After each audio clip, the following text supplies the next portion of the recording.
Assalamualaikum warahmatullahi wabarakatuh. Izin memperkenalkan diri, nama saya Anita Mariska, NPM 22411036 dari kelas manajemen 22A.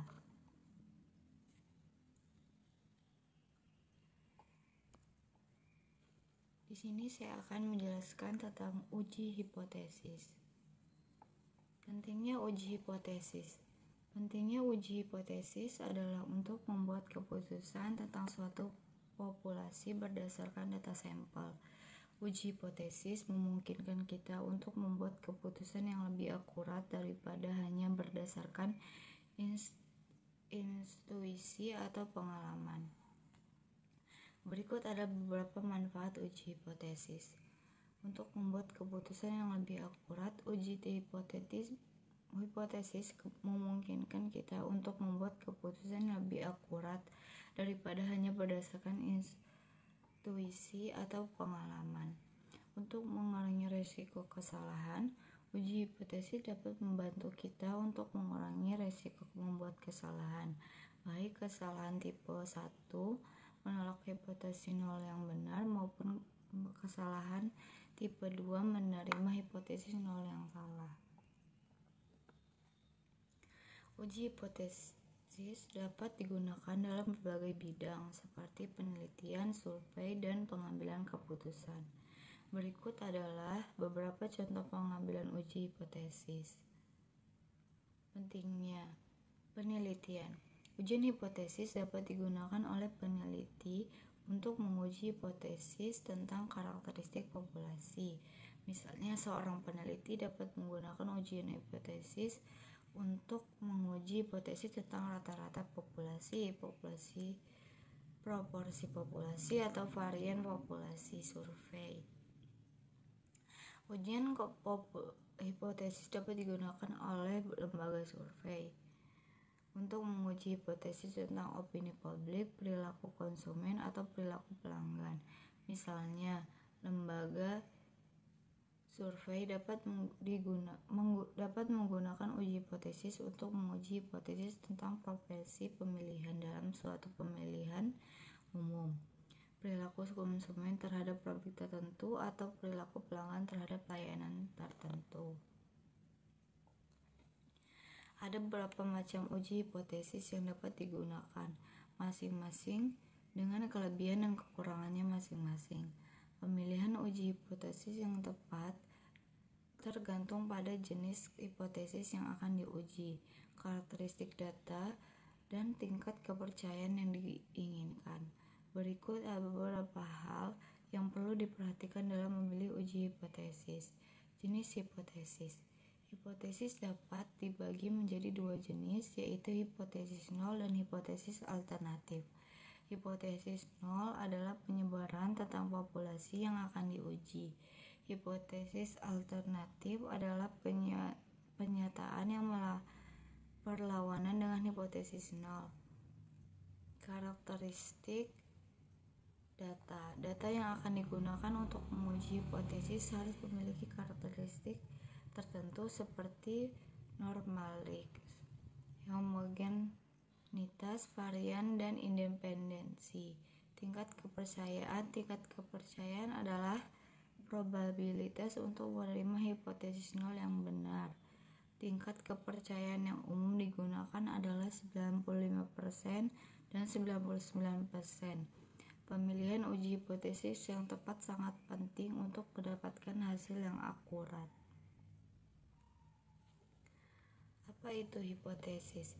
Hipotesis adalah pernyataan yang belum terbukti kebenarannya, tetapi dapat diuji dengan data. Hipotesis biasanya digunakan dalam penelitian ilmiah untuk menjelaskan suatu fenomena atau hubungan antara dua atau lebih variabel. Hipotesis dapat dibagi menjadi dua jenis, yaitu hipotesis nol dan hipotesis alternatif. Hipotesis nol adalah pernyataan tentang populasi yang akan diuji. Hipotesis alternatif dapat pernyataan yang berlawanan dengan hipotesis nol. Misalnya, seorang peneliti ingin menguji apakah ada perbedaan antara rata-rata nilai matematika siswa laki-laki dan perempuan. Hipotesis nol dalam penelitian ini adalah tidak ada perbedaan antara rata-rata nilai matematika siswa laki-laki dan perempuan. Hipotesis alternatifnya adalah ada beberapa antara rata-rata nilai matematika siswa laki-laki dan perempuan. Hipotesis harus memenuhi beberapa kriteria, yaitu yang tepat. Hipotesis harus dapat diuji dengan data yang tersedia. Operasional. Hipotesis harus dapat diukur dan didefinisikan secara jelas. Faktual. Hipotesis harus didasarkan pada faktor yang ada. Ekonomis. Hipotesis harus dapat diuji dengan biaya dan waktu yang wajar. Pengujian hipotesis dilakukan dengan menggunakan metode statistik. Metode statistik yang digunakan tergantung pada jenis hipotesis yang akan diuji, karakteristik data, dan tingkat kepercayaan yang diinginkan. Berdasarkan hasil pengujian hipotesis, dapat disimpulkan bahwa hipotesis nol diterima atau ditolak. Jika hipotesis nol diterima, maka dapat disimpulkan bahwa tidak ada perbedaan antara dua atau lebih variabel yang diuji. Jika hipotesis nol ditolak, maka dapat disimpulkan bahwa ada beberapa antara dua atau lebih variabel yang diuji. Pengujian hipotesis merupakan bagian penting dari penelitian ilmiah. Pengujian hipotesis memungkinkan peneliti untuk menguji kebenaran suatu pernyataan dan membuat keputusan yang akurat.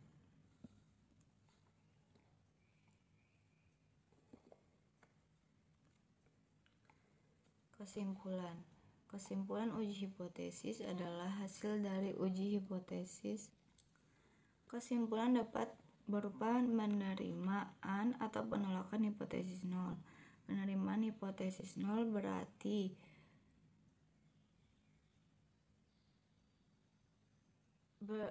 kedua, tidak ada bukti yang cukup untuk mendukung hipotesis alternatif.